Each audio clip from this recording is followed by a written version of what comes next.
right, so we're gonna be working on the 65 Chevy C10 big window. I picked this up not too long ago and it's time to start getting it worked on so I can have it as a daily driver.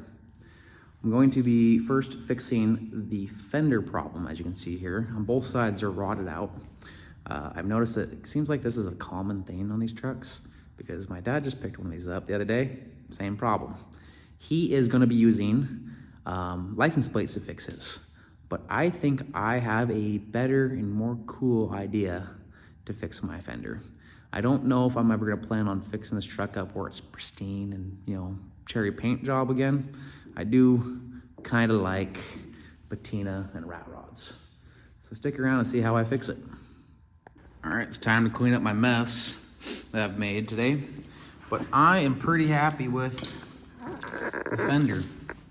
It is nice and way more flush looking. I mean, it's not perfect, but I don't care for perfect. I like rat rods. They're cool and they're got their scars and they're a little unique. It's stiffened up a lot. It's a little loose still at the bottom.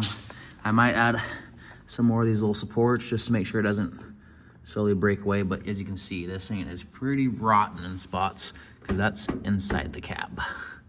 So good for air conditioning during the summertime. But I am happy with how it turned out. I just gotta do the other side now.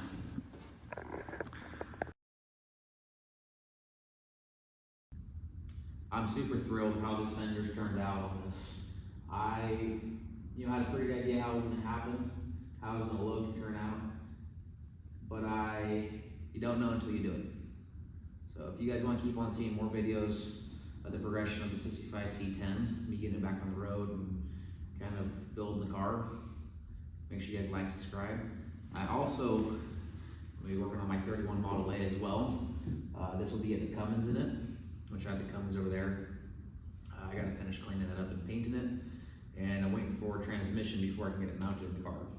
And that's what's holding up this car, because once I get the transmission engine in, then I can finish the floor, finish all the other stuff, put the wiring in.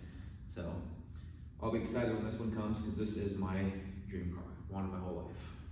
So just make sure you guys, if you like the content, make sure to like, subscribe, and check back in for more updates. Thank you.